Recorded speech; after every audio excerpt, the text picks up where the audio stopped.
que caracteriza um psicopata? Observe a imagem ali, né? A equipe técnica aqui do programa caprichou nas imagens, né? Tem ali uma pessoa, dá até medo ver aquela imagem ali, né? Mas o termo psicopata é um termo que traz mesmo medo às pessoas. Eu confesso a vocês que quando fala assim, tem um psicopata, eu falei, meu Deus, o que é isso? O que define um psicopata? O que caracteriza um psicopata? O psicopata é uma pessoa diferenciada nesse sentido e não é uma questão de história de vida. Segundo os estudos, é uma questão neurológica, genética que vem, que ele não tem. Eu falo assim, o interessante é o seguinte, o ser humano, a estrutura psicológica do ser humano, ela divide em razão, emoção e consciência. O psicopata é uma pessoa com um nível de racionalidade muito grande, mas ele não tem sentimento, ele não sabe lidar com o sentimento e ele não tem sentimento de culpa, ele não tem remorso. Então consciência para um psicopata não dói. Ele não tem aquela consciência ética que você tem, porque o ser humano, quando ele é estruturado psicologicamente, aquilo que você aprende dos pais, que os pais ensinam aos filhos, depois do 6º ano de vida é introjetado e se torna o superego, ou seja, uma instância interior que serve de ideal, um objetivo que o ser humano tem que sentir. Quando você faz alguma coisa errada a partir desses princípios, você tem um sentimento de culpa. Sim. E quando você faz uma coisa certa, você tem um sentimento de satisfação. O psicopata é uma pessoa inteligente, normalmente obviamente com uma racionalidade muito desenvolvida, que não sente remorso, que não sente culpa, que não lida com a emoção. Por isso, quando você fala em psicopata, realmente as pessoas ficam preocupadas, né? Porque você não sabe, ele não é como um sujeito que a gente chama comum, que está dentro dessa mesma... Outro dia eu vi, falando dessa questão das consequências da Operação Lava Jato, gente, é tanta sujeira que tem saído, né? E um repórter de uma emissora falando assim, mas essas pessoas, tenho certeza que quando colocam a cabeça no travesseiro não conseguem dormir. Na hora que eu ouvi aquela frase, eu falei, eu discordo. Porque eu acho que algumas pessoas, elas têm a capacidade de cometerem delitos, cometerem crimes e não terem exatamente isso, remorso, culpa, né? Exatamente, assim funcionam os psicopatas, né? Como o Lincoln falou, eles são desprovidos do superego. O superego é a instância que policia, não é? Que nos diz até onde podemos ir, o que podemos fazer e nos repreende, né? Nos reprime, no sentido de dar, de que nos dá instrumentos para controlar os nossos impulsos, né? Uma das características do psicopata é exatamente a impulsividade. Ele não tem freios.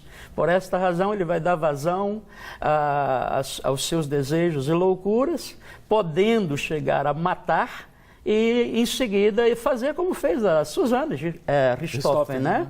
Depois de haver planejado e executado o crime, ela dá uma festa nos dias posteriores, reúne os amigos à beira da piscina e ali então eles têm esse momento que ficou até mesmo caracterizado como um comportamento de psicopatas mesmo. É uma frieza, né?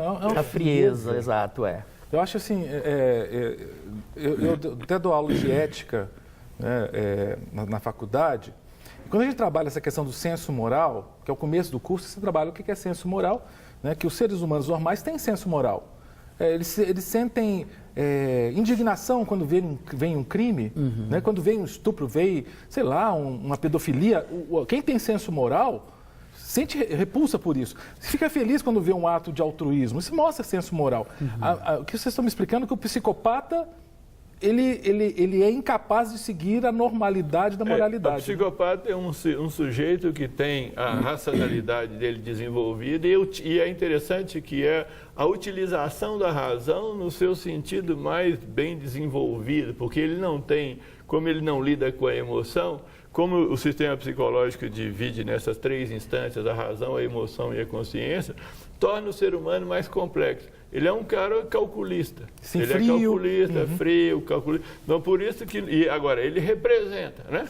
Ele sabe lidar com as pessoas, é como uma pessoa que observa o outro e sabe lidar com ele. Só que, normalmente, as vítimas de um psicopata, não, no sentido da convivência com ele, normalmente são pessoas inseguras, são pessoas carentes, porque aí ele sabe representar. O grande segredo dele é representar e saber dizer o que tem que ser dito naquela hora, daquela forma, porque ele não tem sentimento, ele não tem ética, ele não sente culpa. Então ele faz aquilo que ele acha que deve ser feito. Agora, uma coisa interessante que a gente tem que tomar cuidado é a questão do diagnóstico diferencial. Sim. Muitas vezes, igual, por exemplo, quando a gente entra para estudar psicologia, você ouve uma porção de coisa. Como de louco e de médico todo mundo tem um pouco, muitas vezes quando você fala assim, o sujeito pode ser desse jeito, aí você pensa assim, mas será que eu tenho isso? As coisas, na verdade, não são assim. Tem muita coisa parecida. A pessoa pode estar, por exemplo, ouvindo e achar que o fulano de tal é psicopata. Por matar uma pessoa... Na psicanálise, por exemplo, você tem 3 estruturas psicológicas que o Freud determinou. A neurose, a psicose e a perversão. O neurótico, vamos dizer assim, é o sujeito comum, o sujeito normal. Sou eu, no sentido assim, de todo mundo que está dentro da realidade, mas tem a própria limitação. Sim. O psicótico, popular, hoje não é um termo tão adequado, mas é como se chama o louco. Mas é claro que o psicótico hoje, com o tratamento, ele tem muita qualidade de vida. Mas ele tem normalmente ele tem o que faz o psicótico, a diferença do psicótico, porque o neurótico, a fantasia serve para tamponar uma falta, para te consolar. O psicótico normalmente não tem esse uso da fantasia. Quando ele tem uma dificuldade, tudo que isso é progressivo, normalmente tanto a psicopatia como a psicose, elas manifestam na adolescência ou na vida adulta. A pessoa ela tem uma diferença no jeito dela de agir, mas normalmente se manifesta na adolescência e na vida adulta. Então, quando a pessoa tem o primeiro surto, que na verdade vem muito da psicose, vem daí, o que é um surto? É lidar com uma situação que ele não gosta, só que em vez de fantasiar, ele tira da realidade e cria outra, que é o delírio ou a alucinação. A alucinação e o delírio vêm tampar essa realidade negativa que de alguma forma mexeu com ele. O neurótico, que é o normal dentro dessa coisa, ele muitas vezes cria uma fantasia.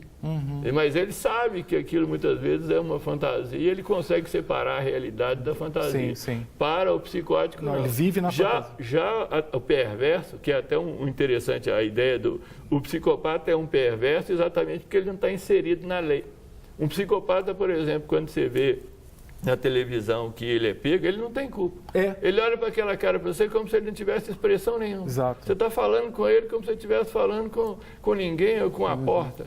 Ele não tem, e se você achar que ele não acha que ele cometeu um crime, porque a norma é dele. A lei é dele. Então eu faço o que eu quiser. Se eu faço o que eu quiser, se eu matei, é um direito meu, quer dizer, não tem nada de errado. Por isso que, agora, isso é um caso extremo. A gente não pode confundir que só o psicótico viram, em alguns casos, um serial killer, um assassino em série. O neurótico pode fazer isso, o psicótico pode matar. Então, quer dizer, é por isso que o diagnóstico diferencial é muito delicado, né? Agora, na psiquiatria tem o transtorno da personalidade antissocial, que é a forma que eles colocaram como um transtorno até para ter tratamento, para ter diagnóstico, né? Normalmente o diagnóstico da psiquiatria é feito a partir de algumas características, mas o ser humano é assim, por isso que eu falo assim, as pessoas ouvirem isso, elas podem pensar, mas eu tenho isso, fulano de tal tem isso, fulano de tal fez isso, ou matou, ou o jeito... Não, muitas vezes as pessoas, dentro da normalidade do que seria o neurótico, o ser humano pode chegar a matar, pode chegar a fazer uma coisa negativa, por vários fatores, né? Normalmente, essas coisas, as pessoas não têm... No caso do psicótico, já é uma questão mais neurológica mesmo, porque você não vê esse desenvolvimento nele. E segundo a ciência, ele tem uma dificuldade no lobo pré-frontal, que é onde a gente controla a emoção, controla o pensamento, e ele normalmente não lida com isso. Oh, loucura. O Leonardo está mandando mensagem. Leonardo deve ser de Belo Horizonte, código de área 31. Obrigado, viu, Leonardo? Pastor Luiz, o Leonardo diz o seguinte: eu não creio que um psicopata pode ser salvo. Não creio na salvação de um psicopata. mas creio no poder de transformação através de Cristo sobre a vida do mesmo. O que o senhor acha da posição do Leonardo? É curiosa a posição dele. Eu não creio, mas creio. Eu não creio na salvação do psicopata, mas creio no poder de Deus para salvá-lo. Pois bem, a salvação, ela pressupõe o elemento básico do arrependimento, certo? Isto teologicamente falando. Quando falamos de salvação, salvação é um assunto eminentemente, fundamentalmente teológico. Nenhuma das outras disciplinas pode se meter nesse campo, né? Nós vivemos num universo de multidisciplinaridade e temos todas essas disciplinas que se mesclam em muitos campos, né? E compõem uma ajuda mútua. Mas no campo da teologia, as outras disciplinas não têm como se pronunciar. Então não se pronuncia aí nenhuma das outras ciências, não é? É eminentemente teológico o assunto. Salvação pressupõe arrependimento. Se não houver arrependimento, tecnicamente, teologicamente falando, não há salvação. Perfeito. O problema, então, do psicopata é que ele está desprovido do sentimento de culpa. Ele jamais vai poder fazer um meia-culpa, reconhecendo, admitindo, estou errado, reconheço, me perdoe. Só um detalhe. Mas ele pode falar isso tudo. Falar. A minha questão que eu falo, por isso que na verdade você ele pode falsear, essa é uma característica, né? Eu só ia dizer o seguinte, porque bate-papo também é cultura. A expressão que você vai continuar o raciocínio, mas porque você falou meia culpa, que é a expressão correta, né? A expressão latina, meia culpa, que a maioria das pessoas fala meia culpa, de metade de culpa. Meia culpa é uma expressão latina, né? Meia culpa, meia máxima culpa. O que é isso? Eu assumo que eu errei. E aí não é só o discurso, né, Dalton? Exato. De fato, assim, olha, eu pisei na bola, eu errei, o arrependimento. E o psicopata... O psicopata, ele não tem condições de fazer isso. Como o Lincoln falou anteriormente, o Dalton falou anteriormente, o psicopata, ele carece de uma estrutura na sua formação, que é o superego, que é essa instância que é uma instância de polícia, né? Isso não pode, isso não deve. E ali, então, quem é normal, sob a ação dessa instância de polícia, a pessoa, então, é inibida em sua ação. O psicopata, ele não tem essa estrutura e, por essa razão, ele não tem como perceber que ele está errado para admitir uma culpa. Se fizer, vai fazê-lo simplesmente como um instrumento de conveniência. Agora, para guardar-se, para preservar seus privilégios. Mas o Deus que cura AIDS, Deus que cura, sei lá, tanta doença, não pode curar? Pode curar. Nós temos casos, você veja bem, as estatísticas, segundo a psiquiatria, é que temos aí de 3 a 4% da população, não é, enquadrada nesse grupo. É mesmo? Então, em cada grupo de 30 pessoas, você vai ter um psicopata. Em cada grupo de 50 pessoas, você vai ter 2 psicopatas. Isso aí, portanto, é estatística. A nossa cota aqui no estúdio já está preenchida por várias pessoas. Eu acho que tem grupo aí sem psicopata, a gente tem uns 3. Então, o que acontece é que, na verdade, Cássio, todos nós estamos adoecidos. É difícil para nós admitirmos isso, mas todos nós estamos psiquicamente lesados em um grau ou outro. Todos, nós, sem exceção. A neurose que o Dalton falou? Que é a mais comum, graças a Deus. Não é graças a Deus pelos neuróticos. Os neuróticos são muito importantes na construção do tecido social. Mas a nossa construção, né, a construção do nosso aparelho psíquico não é unicamente neurótica ou psicótica, não é?